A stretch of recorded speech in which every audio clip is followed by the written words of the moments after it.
Mr. Mayor, thanks for making time. Thanks for having me on.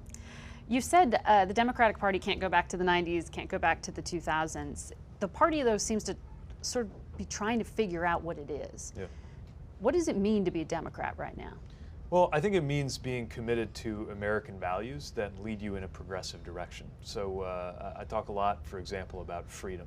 I think freedom is something that across my lifetime has been talked about as though it were a conservative value, but it's an American value. And I don't think that you enjoy freedom if you're afraid to start a new business because leaving your old job means losing your health care. I think women's reproductive freedom is under assault, and only Democrats seem prepared to defend it. Very important freedom in my own life, the freedom to choose your spouse, is something that really only exists by the grace of a single Supreme Court vote, and it's the kind of thing that progressives are standing for. We're thinking about economic freedom. We're thinking about security in a different way. That's actually ready for the 21st century, where there are security threats that you can't answer by putting up a wall. So I think a meaningful Democratic platform today is one that will make as much sense in the 2050s as it does right now. And the choices we make now around climate, around taxes, around infrastructure are going to decide whether we will be able to look back on these years as the years that we set the United States on a better path, or the years that we really failed to protect what makes our country the country that we love to live in. You faulted Democrats in a speech this week for kind of not having much of a strategic foreign policy for the past few decades. What do you mean by that? I think that it's been difficult, even confusing, to figure out what our foreign policy is because Democrats became so absorbed in opposing whatever the Republicans were doing. Now, often rightly so. What the Republicans were doing was often terrible, but we got so sucked into that. For example, take the Iraq War, which I opposed as a student and continue to think was a terrible idea. We were so horrified by the way that democracy promotion was done at gunpoint then that it very nearly made our party into isolationists, when actually we've often been the ones who believed in more international engagement. And so you would fault Joe Biden, who you'll be standing on the debate stage with, for his vote? Well, I certainly think that vote was a mistake, and I have a different view on that conflict. But it's more than any individual vote or any individual conflict. It's what worldview is going to anchor our approach. We're not going to be able to figure out who we are as Democrats by keying off the Republicans and just deciding when we're against it and when we're going to accommodate it. We have to have our own view. And I think our own view needs to be based on the idea that American interests, American values, and American relationships all need to fit together. And I think that'll help us deal not only with threats we've been thinking about a lot, like stateless terrorism and the kinds of things I dealt with as a military officer specializing in terrorism, but also uniquely 21st century threats like climate disruption that is a threat to life and limb in this country. Things like cybersecurity that didn't even exist as a major national security concern just 1 or 2 generations ago. We've got to have a plan for that too, and it's very clear that the U.S. is adrift. I would argue under this administration, the U.S. does not have a foreign policy. Maybe an approach, but the approach is not pretty. It involves coddling dictators. It involves blaming fellow Americans for a lot of the problems we have around the world. And it's no substitute for a policy in which the U.S. is leading. We can either lead the rest of the world or we can resent the rest of the world. We can't do both. You are in a field of about 24 candidates. We found out on the debate stage at the end of the month, you'll be up there with the 2 frontrunners, with Joe Biden and with Bernie Sanders. How are you going to distinguish yourself? Well, I think it's safe to say that I'm not like the others. And for voters who are looking for a new approach, not new values. What do you mean by that? Well, I just have a different style and a different vocabulary. Part of it's because I'm a mayor, and so my world is one of being on the ground. We eat what we cook as mayors. We live with the policy decisions we make. There's no force field of staff between me and the constituents who count on me to deliver everything from life safety and security to clean, safe drinking water to good economic development. You just have to get things done. I also come from the industrial Midwest, the exact part of the country where Democrats had trouble getting our message through in recent years, which is part of how we got the president that we have now. And I'm someone who's committed to taking on the flaws in our systems at a very basic level, our political and economic systems. If they weren't flawed, we wouldn't be here. A president like the one we're living with today does not even get within cheating distance of the Oval Office under normal circumstances. But we're not living under normal circumstances, and I think we need new voices ready to explain what it's going to take in order to make sure that we have better wages and a better standard of living and a more secure life, and also a social fabric that actually makes us all feel like Americans rather than being pitted against each other. You've praised Bernie Sanders in the past. In fact, we went back and looked at an essay you wrote, an award-winning one, about him. Yeah. You said, his energy, candor, conviction, ability to bring people together, stand against the current of opportunism, moral compromise, and partisanship which runs rampant on the American political scene. You were a fan of his. Yeah. If you weren't running, would you be voting for Bernie Sanders? You know, it's not unusual in a moment like this to admire somebody and also find yourself competing with them. And I still admire a lot of those qualities that drew me to him when I was an 18-year-old writing that essay. The fact that he was somebody who says what he believes. I think all of us ought to do that. But I have a different approach. I have a somewhat different message, and I represent a very different messenger. Do you think that moment has passed for him?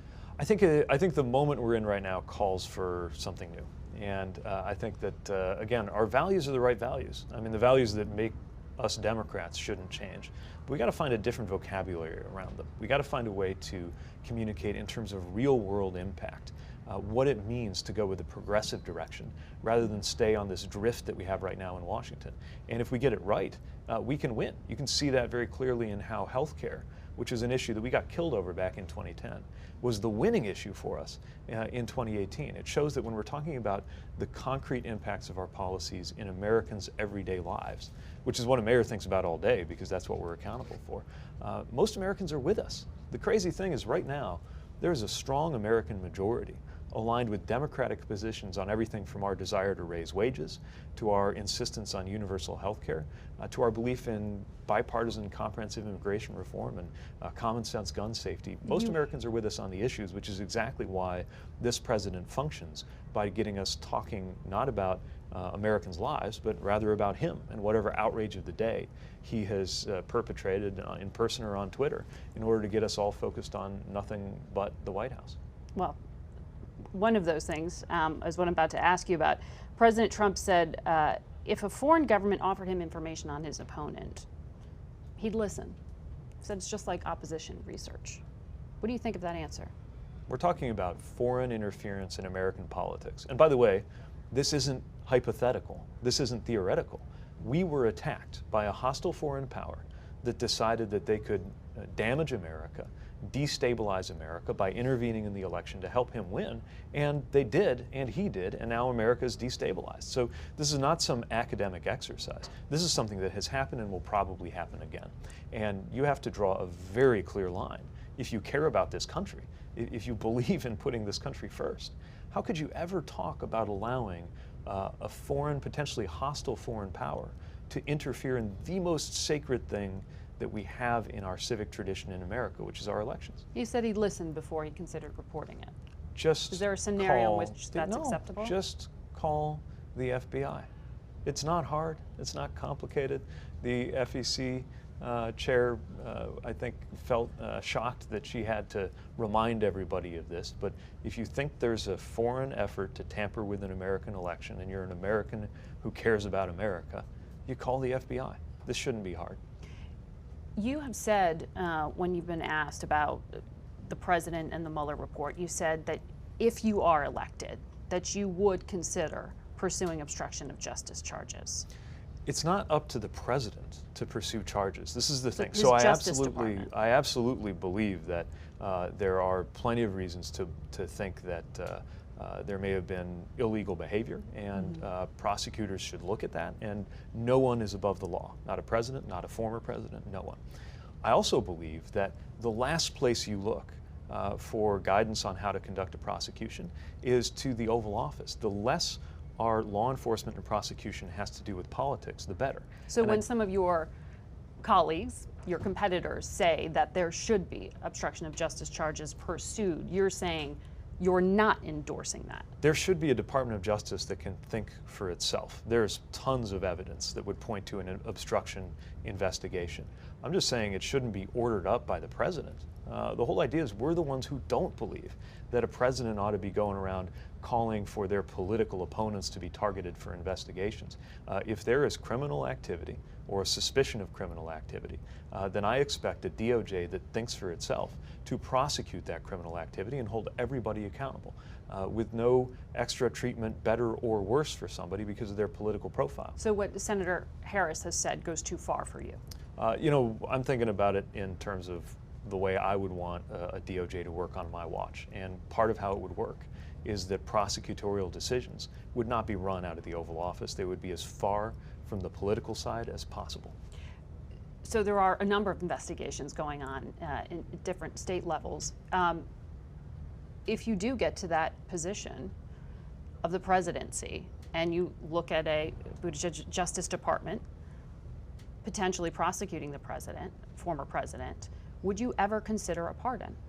I don't think that it's appropriate for pardon power to be used to cover for malfeasance or corruption in office. Right now. So Ford's pardoning of Nixon.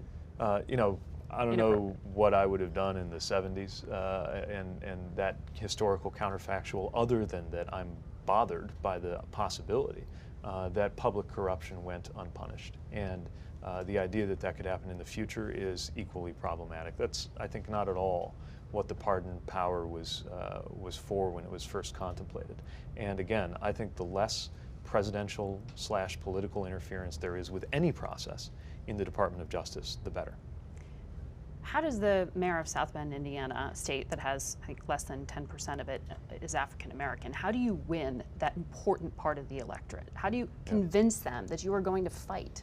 Yeah, so my own city of South Bend is quite diverse. We're about 40%, 45% non-white. About a quarter of our city is African American, so we're more diverse than the state as a whole. And it's one of the reasons that as a mayor seeking to serve everybody, I've had to really learn how to take on board the concerns and the issues that uniquely face Latino residents, Black residents, and others, many of which are the result of institutional and systemic racism. I think it's especially important that a president recognize that because, for too long, I think we've had this assumption out there that if we just replaced racist policies and racist systems with neutral ones, everything would take care of itself. But it just doesn't work that way, not when for decades or even hundreds of years, some people have systematically had their opportunity to build wealth, to participate in society, legally constrained. I mean, we're talking about policies, not some accident of culture that have delivered us to the point where we are. And that's why I think an agenda for Black America needs to include not only criminal justice reform, which clearly is needed in order to have more racial equity, but also further look than at what the Trump administration has done so far? Yes, although it might be the one thing that they've done right domestically is moved or gestured in the direction of criminal justice reform. But it needs to go further. It needs to pay attention to racial inequity. But also, we should be talking not just about the Black experience with criminal justice, but Black entrepreneurship, what's going on with wealth building in minority communities, and how the United States could support it. We need to be talking about housing, home ownership. We've got to be talking about health and education. All areas which can hold people back, but also areas where the right kind of intervention with justice in mind can help make America a better place. And I think we will all be better off when we are in a world where we can no longer say that people are being held back by their race. The CBS News conducted some polling here. It's called the CBS News Battleground Tracker, and according to it, 3/4 of the voters asked who support Joe Biden feel that he would probably beat President Trump. Only 30% of your supporters, though they like you, believe that you could beat him. How do you convince people that you're the best challenger? Well, I think the most dangerous thing we could do, ironically, is to try to play it safe. This president won by portraying our party as defenders of the system. And there are a lot of people, certainly where I live, in the industrial Midwest, who are so furious with the system, politically and economically, the ways it's let them down, that they voted for somebody they know is not a good person. They voted for somebody they disliked. It was a vote to burn the house down. And the brew of what happened in that campaign, not only the nefarious activity, not only the xenophobia and the racism that contributed to the Trump campaign, but the fact that it ever got this close is a result, I think, partly of the Democratic Party being viewed as just offering up more of the same. I believe it is time for something completely different. And Americans, as a general rule, tend to elect whoever appears to be the opposite of the president they've just had. It's how you get somebody like Ronald Reagan after Jimmy Carter. It's how you get somebody like Barack Obama after George W. Bush. If you're looking for the opposite of the current president, I would argue that a Midwestern, middle-class, new generation mayor, somebody who actually served in the military when it was his turn, somebody with a totally different style, like me, is about as opposite as it gets. I want to ask you about foreign policy. You laid out your foreign policy vision this week in a big speech. Let's talk about some of the specifics. Do you believe the Trump administration when it says that those attacks on tankers that happened this week were conducted by Iran? We're seeing more information come in as we speak. There is certainly concern that this is consistent with a pattern of malignant behavior by Iran. What I'm also concerned about is that this appears to be part of an escalation where this administration might be leading us on a path to war that could get away from this White House very quickly. Look, it is nothing new for Iran to be acting in destabilizing ways in their region. We see it quite a bit. The question is, what are we going to do to make things more stable before the situation becomes uncontrollable? So what would you do? Well, first of all, engage our allies. We are not alone. At least we shouldn't be acting alone. And if we want to see stability in the Middle East, we should be engaging with our partners there, as well as allies like our European partners, who are such an important part of the Iran nuclear deal. And by the way, another thing I would never have done is to get us out of the nuclear deal, setting off a chain reaction that has destabilized the regional security framework and the politics of that area, and making it that much harder for any moderates that are still in the Iranian regime to get anywhere, because they look foolish for having staked their careers on the idea that you could trust Americans. We need to have a completely different approach. And when the same people who led us to the war in Iraq, like the National Security Advisor, John Bolton, are now apparently guiding our policy toward Iran in the White House, it makes you wonder whether we can really take this president at face value when he says he doesn't want us to go to war. You also said you would rejoin that nuclear accord with Iran. But the UN watchdog, the IAEA, has already said that Iran is ramping up its production of nuclear fuel. There are bans on arms that are going to expire right on the precipice of the election and shortly after you'd be entering office. So is that really a viable alternative? We're going to have to do something new. The point is that we never should have left it in the first place. So you want new negotiations and a new deal with Iran? Look, any negotiation is going to have to meet the needs and the realities of the moment. Unfortunately, the moment we're in is one where the United States' influence in this region has diminished because of the way that we have withdrawn. So what we're going to have to do is re-engage with our partners, re-engage with anybody who has an interest in stability in the region, and do whatever we can to once again meet the objective of stopping Iran from developing nuclear capabilities, which is exactly what that deal was doing. Even this administration certified that that was the case. But do you think Iran would sit down and negotiate? I think it's going to be that much harder now that we've seen what we've seen out of this administration. But for the sake not of the Iranians, but for the sake of American security, we have to do whatever we can to make sure that we contain that nuclear threat, and that does mean trying to get to the table once again with international partners, including the Iranians. So you would lift sanctions on Iran. How would you prevent that money from flowing to fund terror? Well, again, part of this is a question of what kind of verification we can get into a deal that's necessarily going to be different than the last one. The issue of Iranian malign activities in the region is a very serious one, and one at the same time that can be dealt with on a separate track from the extremely urgent issue of stopping them from developing nuclear capabilities.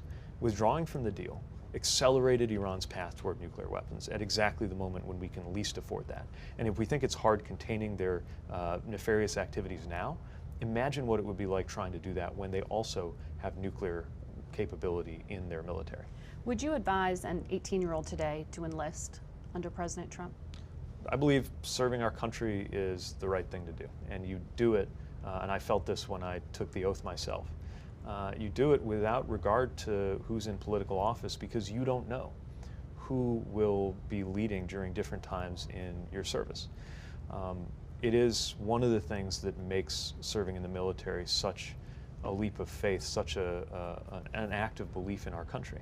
Because really what you're doing is you're trusting your life, not only to the chain of command you're about to join, but to American voters. because you're trusting that American voters will put in place leaders who will never send you into a conflict without a good reason, and who will never fail to take care of you, both while you're in uniform and afterwards.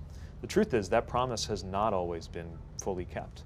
I'm worried that that promise isn't being kept right now. The idea that we should never, ever use our troops as pawns or as props, and yet we've seen just that from this administration. And yet at the end of the day, I believe that I wouldn't be running for office if I didn't believe that our Constitution and our country is capable of setting a better path, and that when we put a foot wrong, we do something better. And we need a military composed of energetic, strong, ethical, capable people. And I think we're going to need that more than ever. Who is America's greatest foe? Well, I'm certainly concerned about repeat Russian malign activity for reasons we just talked about. We're worried about Iran. I'm also worried about the competition from China. I'm not one of those Democrats who thinks you can wave away the China challenge and that it'll sort of take care of itself. Is that another veiled swipe at Joe Biden? There are 23 of us, and I haven't scrutinized everybody's China policies, but I can tell you about mine. I believe that China is using technology for the perfection of dictatorship, and that their fundamental economic and political model is a major challenge to the U.S. Not only that, it's actually being held up as a convincing alternative on the world stage to ours, because ours at the moment looks chaotic and unpredictable and unstable and perhaps easier to manipulate. It's why part of how we are going to be stronger abroad is to be stronger at home. But we're disinvesting in the very elements of American competitiveness: infrastructure, education, health, not to mention the need for a strong and unshakable democracy. We're disinvesting in the very things that make us competitive, while China is investing hugely, not only domestically in things like artificial intelligence, where they could very well outpace us in a matter of years, but also globally, where they are, with their Belt and Road Initiative, undertaking a massive, over $1 trillion level investment in various other countries, not just out of the goodness of their hearts, but in order to make friends and in order to fill a vacuum left by the U.S. appearing to withdraw from the rest of the world. That makes us worse off, and we've got to be ready to re-engage before the next century gets decided on China's terms rather than ours. Would you accept a contained nuclear North Korea rather than demanding they denuclearize? I do think that we can take steps toward peace on the Korean Peninsula in parallel with steps toward denuclearization. I think the prior framework was we can't get anywhere toward peace until we get completely to the promised land on denuclearization. I think it's possible that we could take small, incremental, verifiable steps on the denuclearization piece while pursuing overall peace in the peninsula. But at the end of the day, with the kind of activity we're seeing now, the kind of nuclear threat we're seeing right now, the sanctions must remain in place. I'm running out of time, but I want to quickly make sure I ask you about Afghanistan, since you did serve there. You promised that as president you would help end that war. Yeah. How do you do that? And do you trust that you can cut a deal with the Taliban that doesn't have them repeating what they did leading up to 9/11? You know, the one thing that, actually, first of all, let me say this. 5 years ago, when I left Afghanistan, I thought I was one of the last troops, and we're still there. I'm worried that we're not that far away from reading about the first Afghanistan casualty, American, who was born after 9/11. We have to put an end to a war that is becoming endless. And the one thing that I think the Afghans, the Americans, the international community, the right and the left in our own country agree on is that we need to get out. So the question is, do you go to just, can we zero do on it well? troops? I think that we will always, as a country, to keep ourselves safe, be ready anywhere in the world to have a limited intelligence and special operations capability to prevent attacks on the homeland. But I do think that the time for this open-ended commitment of troops on the ground has come to an end. It sounds like President Trump. Well, let's see if he actually delivers on what he's saying. So far, I'm not seeing a lot of comforting signals, especially when you see that in this engagement with the Taliban, the legitimate Afghan government, the elected government of Afghanistan, is being left on the sidelines. We should at least have them at the table. We should be engaging them, not cutting them out, if we expect our departure from Afghanistan, which will happen, to be on terms that will be relatively stable. It's not going to be a perfect, democratic, and perfectly secure country in the near term. We just need to make sure that it is not one where attacks on the homeland can originate. And we would be better off toward that goal if we have done what we can as we depart to make sure that the Afghan government is in a strong position. And lastly, what keeps you up at night? Well, a lot of things. There's a nuclear threat that has never gone away. There's stateless terrorism. There's nefarious activity by so many countries. There's America, really, in terms of prestige, in a kind of decline that could become permanent if we don't reverse it quickly. And I'm worried about climate disruption. This has literally woken me up at night. I remember realizing at about 2 in the morning in South Bend that the rain that usually lasts for a few minutes was going on for a few hours, and discovering that we were in the midst of a 1,000-year rainstorm. I was, within a matter of hours, finding myself activating the emergency operations center of our city. I've had to do that twice in a 2-year period for floods that are supposed to only happen once every few hundred years. Things are changing around us with life and death consequences. And if we're not prepared to treat climate disruption as a security issue, then we are putting my generation and anybody who comes after us at tremendous risk of having our life opportunities diminished because of the failure of those in charge now to do something about this issue across America and across the world. Mr. Mayor, thank you for your time. Good to be with you.